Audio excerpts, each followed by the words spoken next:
जय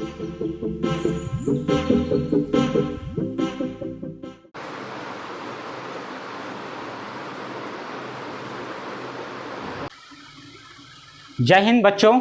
आज की क्लास में हम लोग पढ़ेंगे जो हम लोगों ने अभी तक इतिहास का कक्षा 10 के इतिहास का पहला चैप्टर यूरोप में राष्ट्रवाद पढ़ रहे थे, उसका हम लोग आज पढ़ेंगे पहला चैप्टर का मेगा टेस्ट देखेंगे। मेगा टेस्ट यानी कि प्रश्नोत्तरी सवालों को हम लोग हल करेंगे।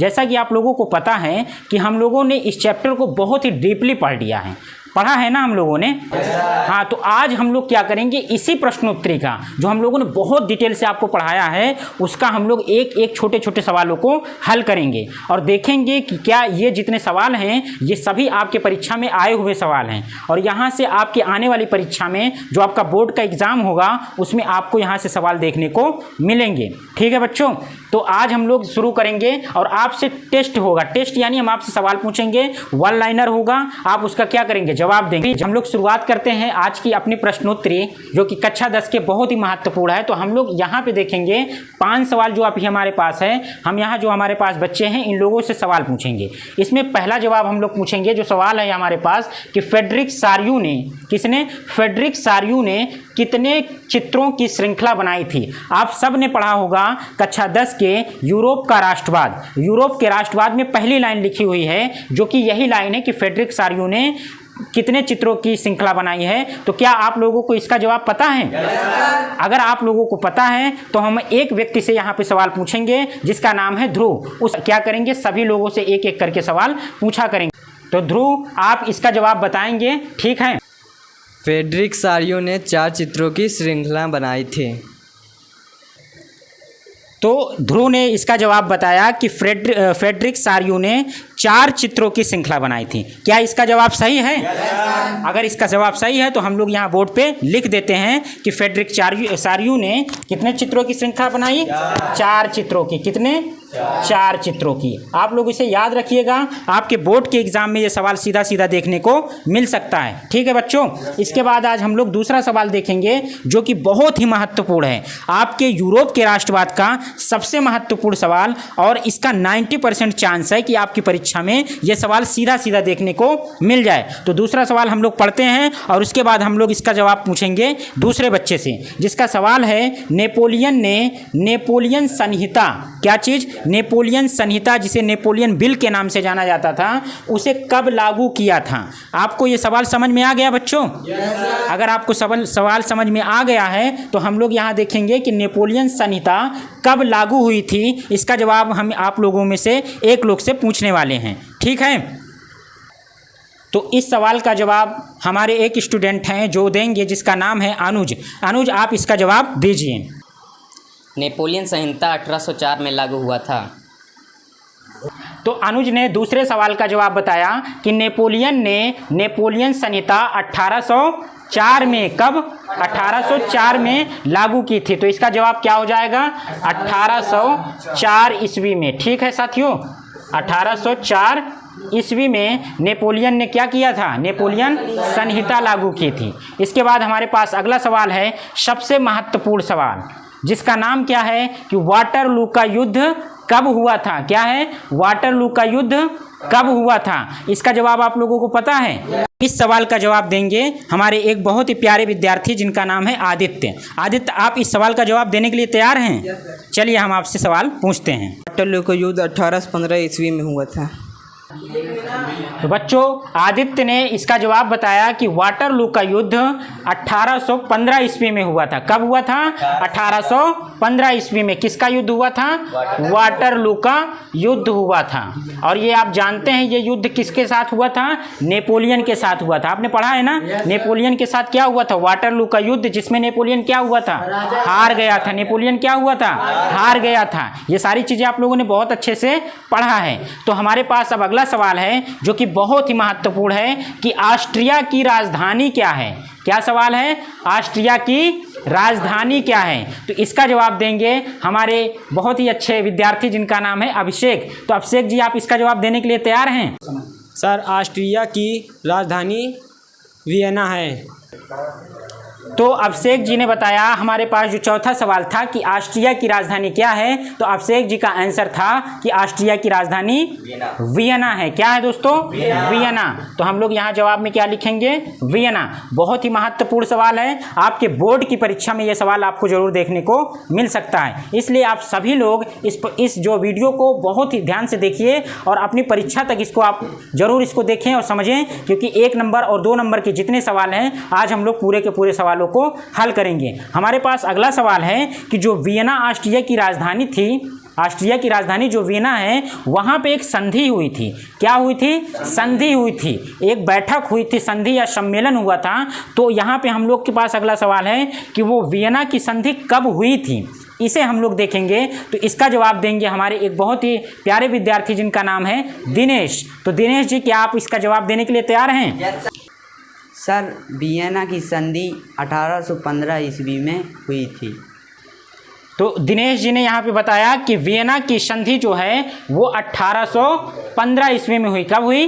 1815। जब क्या हुआ था? वाटरलू का युद्ध हुआ था। उसी सन में क्या होती है? 1815 में वियना की संधि होती है। और जिस संधि में ये कहा जाता है कि जो फ्रांस है, फ्रांस पर फिर से किसका शासन होगा? जो फ्रांस में लुई 16वें के वंशज थे, बुर्बो वंश, उन लोगों का फिर से क्या हो जाएगा? अब शासन हो जाता है। इस संधि में यहाँ पे बातचीत हो जाती है। और यहाँ पे 1815 में कौन हार जाता है युद्ध में? तो नेपोलियन हार जाता है। इसके बाद हम लोग और भी महत्वपूर्ण सवालों को देखते हैं। तो आइए हम लोग अगले सवाल की तरफ बढ़ते हैं। बच्चों, हमारे पास अगला सवाल है, बहुत ही इम्पॉर्टेंट सवाल है कि वियना सम्मेलन की अध्यक्षता किसने की थी? क्या सवाल है कि वियना सम्मेलन की अध्यक्षता किसने की थी? क्या आप लोगों को इसका जवाब पता है? अगर पता है तो हम लोग पूछते हैं एक बच्चे से जिसका नाम है, क्या नाम है? अंकुश नाम है। तो अंकुश से इस सवाल का जवाब चाहते हैं हम लोग कि वियना की सम्मेलन जो हुआ था 1815 में जो वियना सम्मेलन हुआ था, उसमें जो अध्यक्ष था वो कौन था? इसका जवाब अंकुश देंगे। तो अंकुश जी, आप इसका जवाब बताइए। यस, अध्यक्ष ड्यूक मेटरनिख थी। कि वियना सम्मेलन की अध्यक्षता किसने की थी? तो ड्यूक मेटरनिख ने की थी। किसने की थी? मेटरनिख ने की थी। हम लोग इतना याद रखेंगे, मेटरनिख ने क्या किया था? बताइए। वियना सम्मेलन की अध्यक्षता किया था। और ये कहाँ के थे आप लोग जानते हैं? कहाँ के थे? ऑस्ट्रिया के थे। कहाँ के थे बच्चों? ऑस्ट्रिया के थे। तो यंग इटली गुप्त संस्था की स्थापना किसने की थी? हमारे पास जो अगला सवाल है बच्चों वो है, यंग इटली गुप्त संस्था की स्थापना किसने की थी? इटली गुप्त संस्था की जो स्थापना किसने की थी, इसका जवाब देंगे ललित जी। ठीक है ललित, आप इसका जवाब जानते हैं? यस, ठीक है, बताइए। सर, यंग इटली गुप्त संस्था की स्थापना मैथ्सिनी ने की थी। मैथ्सिनी ने की थी। यहाँ हम लोग क्या लिख सकते हैं? मैथ्सिनी। क्या आप इसका पूरा नाम जानते हैं? यस। आप इसका पूरा नाम जानते हैं? बताने की कोशिश करिए। जुसेफे क्या था? या जुसेफे मैथ्सिनी। मैथ्सिनी। कहाँ के थे ये? सर, ये कहाँ के थे? इटली के थे। ठीक है। तो अगला सवाल है, यंग यूरोप नाम का जो गुप्त संस्था था उसकी स्थापना किसने की थी? तो आप इसका जवाब जानते हैं? Yes sir. तो आप इसका जवाब बताइए, क्या होगा? मैथ्सिनी ने क्या किया था?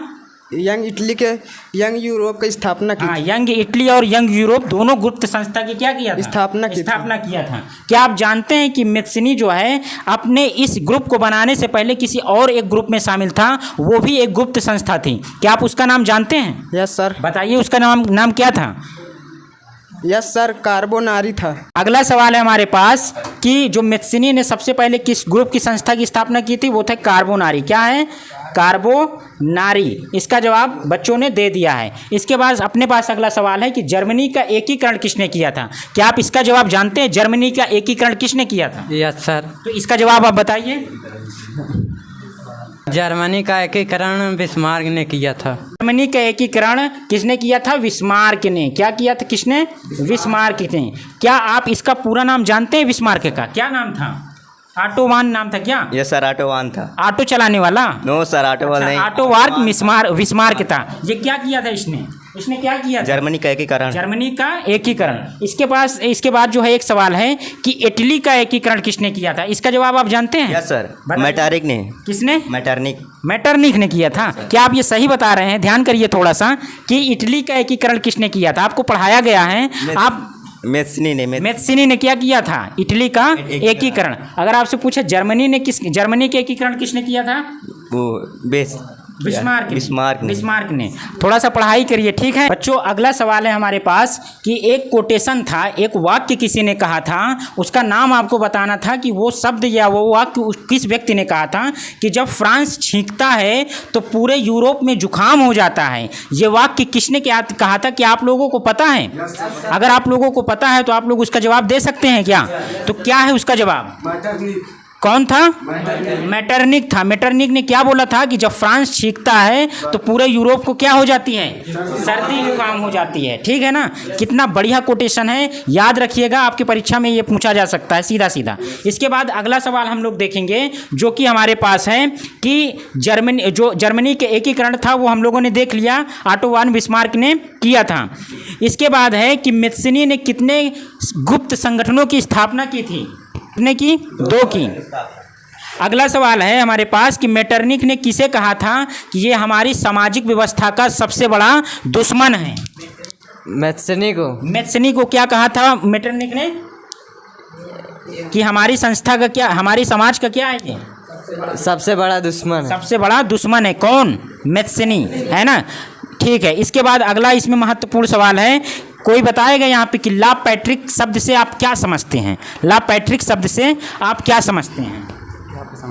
ला पैट्रिक पितृभूमि है ना? ला पैट्रिक से आप समझते हैं कि पितृभूमि होता है। फ्रांस का जो पहला वाला चैप्टर था यूरोप का राष्ट्रवाद, उसमें ये आपका सवाल है और ये सवाल परीक्षा में पूछा भी गया है। ठीक है। इसके बाद हम लोग अगला सवाल देखेंगे जो है कि जर्मनी जो था वो एक होने से पहले, यानी जर्मनी का एकीकरण ऑटो वन बिस्मार्क ने किया, तो ऑटो वन बिस्मार्क से पहले यानी एकीकरण होने से पहले वो कितने भागों में टूटा हुआ था? क्या आप इसमें से कोई जवाब जानते हैं?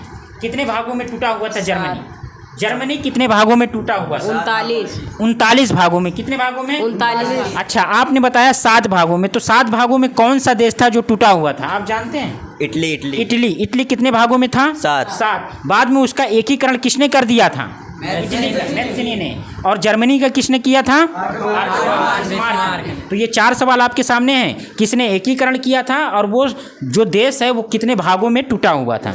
ठीक है मेरे पास कि आप बताएंगे निरंकुशवाद से आप क्या समझते हैं? Yes sir. निरंकुश शब्द से तात्पर्य है कि एक ऐसी सरकार जिस पर किसी का नियंत्रण ना हो, उसे निरंकुश। सवाल है हमारे पास कि फ्रेडरिक सारियू कौन था? क्या आप इसका जवाब जानते हैं? फ्रेडरिक सारियू कौन था? यस सर, बताइए। एक चित्रकार था। चित्रकार कहाँ का था? फ्रांस का क्या था? एक चित्रकार है ना? ठीक है। अगला सवाल हम पूछते हैं अभिषेक से। अभिषेक, क्या आपने इस चैप्टर को बहुत अच्छे से पढ़ा है? अगर आपने इस चैप्टर को बहुत अच्छे से पढ़ा होगा तो आप एक सवाल का जवाब देंगे जो हमारा सवाल है कि राष्ट्रवाद से आप क्या समझते हैं? देश के प्रति निष्ठा या प्रेम। यूटोपिया एक शब्द आया है यूरोप के राष्ट्रवाद में, यूटोपिया शब्द, जिसे हम लोग कल्पना दर्श कहते हैं। क्या आप उसका अर्थ समझा सकते हैं कि यूटोपिया से आप क्या समझते हैं? एक ऐसी समाज की कल्पना जिसका साकार होना लगभग असंभव है। Very good. क्या ये सवाल का जवाब सही है? Yes sir. तो एक ऐसे समाज की स्थापना करना जिसका साकार होना लगभग क्या है? असंभव है, उसे हम लोग क्या बोलते हैं? यूटोपिया। हिंदी में हम लोग इसको कल्पना दर्श बोलते हैं। क्या बोलते हैं बच्चों? कल्पना दर्श बोलते हैं। इसके बाद हम लोग अगला सवाल देखते हैं। अब अगला सवाल है कि गैरीबाल्डी जो इस चैप्टर में नाम आया है, बहुत ही महत्वपूर्ण व्यक्तित्व आया है आपके यूरोप के राष्ट्रवाद चैप्टर में, तो गैरीबाल्डी कौन था? आप क्या जानते हैं? Yes sir. बताइए, इसका जवाब क्या है? गैरीबाल्डी एक नाविक था। गैरीबाल्डी ने एक सेना भी बनाई थी ना, तो उस सेना का जो नाम था वो क्या था? रेड शर्ट, या हम उसे हिंदी में बोले तो लाल कुर्ती है ना? लाल कुर्ती सेना किसकी थी? गैरीबाल्डी की थी। वेरी गुड, बैठ जाइए। अगला सवाल है हमारे पास कि फ्रांस में जो क्रांति हुई थी, आप बताएंगे इसको कि फ्रांस में जो क्रांति हुई थी वो कब हुई थी? सर 1789 ईस्वी में क्या हुआ था? सर फ्रांस की क्रांति हुई थी। ठीक है। तो फ्रांस की जब क्रांति हुई थी उस समय कोई शासक था। क्या आप उस शासक का नाम जानते हैं? कोई राजा था वहाँ पे? लुईस सोलहवां था। कौन था? लुईस सोलहवां। क्या आप बता सकते हैं लुईस सोलहवां किस वंश का था? सर कार्बो वंश का था। नहीं, आप शायद कौन सा वंश का था? कार्बोनारी वंश का। कार्बोनारी संस्था वो अलग चीज़ है। हमने आपसे सवाल किया है कि जो आपका लुई सुल्हावा था उसके वंश का क्या नाम था? क्या आप बता सकते हैं इसका? Yes sir. बताइए, आप बताइए। बारबोन वंश। बारबोन वंश, समझ गए आप? बारबोन वंश जो था उस वंश का ही शासक कौन था? लुई सुल्हावा, जो 1789 के समय जो वहाँ पर फ्रांस में क्या था, सम्राट था। बैठ जाइए आप लोग, वेरी गुड। इसके बाद हम लोग अगला सवाल देखेंगे जो है, आप बताएंगे कि रक्त और लौह की नीति, रक्त और लौह की नीति किसने लागू की थी? रक्त और लौह की नीति किसने लागू की थी? बिस्मार्क ने। किसने? बिस्मार्क बिस्मार्क ने रक्त और लौह की नीति लागू की थी। ठीक है। इसके बाद अगला सवाल है जो ही बहुत महत्वपूर्ण है, वो ये है कि इटली का एकीकरण कब हुआ था? क्या आप बता सकते हैं इटली का एकीकरण कब हुआ था? कोई बता सकता है यहाँ? इधर से आप लोग बताओगे कि इटली का एकीकरण कब हुआ था? 1870 ईस्वी में। 1870 ईस्वी में इटली का एकीकरण हुआ था। ठीक है, बैठ जाइए।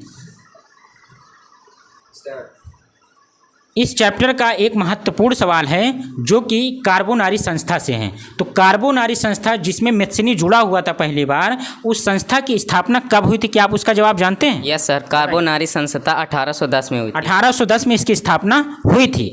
यूरोपीय सभ्यता का पालना किसे कहते हैं? क्या आपको पता है इसके बारे में? Yes sir. बताइए, इसका जवाब बताइए। यूरोप को यूरोपीय सभ्यता का पालना कहते हैं? Yes sir. शायद आप यहाँ पे गलत हैं। हम लोग दूसरे विद्यार्थियों से पूछते हैं कि यूरोपीय सभ्यता का पालना किसे कहते हैं? आप बच्चों बताओ। ये इन्होंने बताया कि यूरोप। क्या यूरोप जवाब सही है? गलत है ना? तो इसमें से कौन है जो बता सकता है? आप बताएंगे? चलिए आप बताइए क्या होगा जवाब। यूनान क्या है? यूरोपीय सभ्यता का पालना है। ये आपका जवाब सही है। बैठ जाइए, वेरी गुड।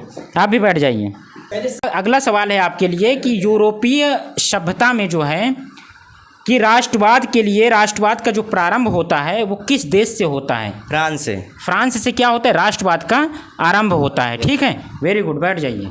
ललित आप बताइए, आप जो है रूढ़िवादी सभ्यता से, रूढ़िवादी शब्द से क्या समझते हैं? सर रूढ़िवादी शब्द का यह तात्पर्य है कि किसी भी मतलब बदलाव थोड़ा कम होना, यानी रूढ़िवादी सभ्यता का मतलब जो परंपरागत रूप से चलना चाहते हों। और जो उदारवादी होते हैं उससे क्या मतलब है? सर उदारवादी मतलब धीरे धीरे।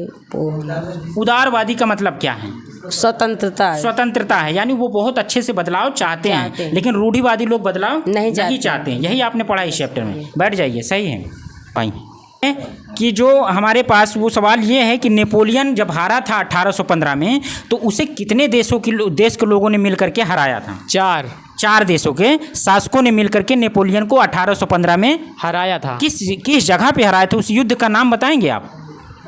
वाटरलू का युद्ध जो हुआ था 1815 में। वेरी गुड, बैठ जाइए। ऐसे ही पढ़ाई करते रहिए आप। बहुत अच्छा रिस्पांस आप लोगों का आ रहा है। तो बच्चों, आज की इस वीडियो में, आज की इस क्लास में हम लोगों ने देखा क्लास 10th के यूरोप का राष्ट्रवाद चैप्टर। उसके जो भी अति लघु उत्तरीय प्रश्न हैं या बहुविकल्पीय प्रश्न हैं, उससे बनने वाले सारे प्रश्नों को हम लोगों ने देख लिया है। हम लोगों ने 40 से 50 सवालों को देखा है जो कि बहुत ही ज़्यादा महत्वपूर्ण है। अगर आप इस वीडियो को देख रहे हैं तो आप इसे, अगर आप कक्षा 10 में हैं तो अगर आप बोर्ड की परीक्षा देने जा रहे हैं तो इस वीडियो को जरूर देखिए। आपको आपकी परीक्षा में यहाँ से 8 से 10 सवाल फंसने की संभावना बहुत ही ज़्यादा है।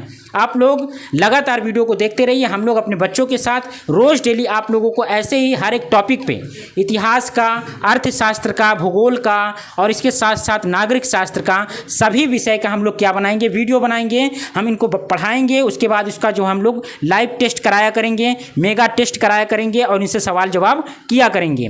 और ऐसे ही लगातार वीडियो आपको मिलती रहेगी। वीडियो आपको कैसी लग रही है देख करके आप ज़रूर इसको बताएं, कमेंट बॉक्स में ज़रूर बताएं। वीडियो पसंद आ रही हो तो लाइक करें, अपने दोस्तों तक शेयर करें और हमारे बच्चों को थोड़ा मोटिवेट करने के लिए वीडियो को अधिक से अधिक वायरल करें, अधिक से अधिक लाइक करें। ठीक है दोस्तों, और ऐसे हमारी वीडियो को देखते रहिए। बहुत बहुत धन्यवाद। Thank you so much. Best of luck.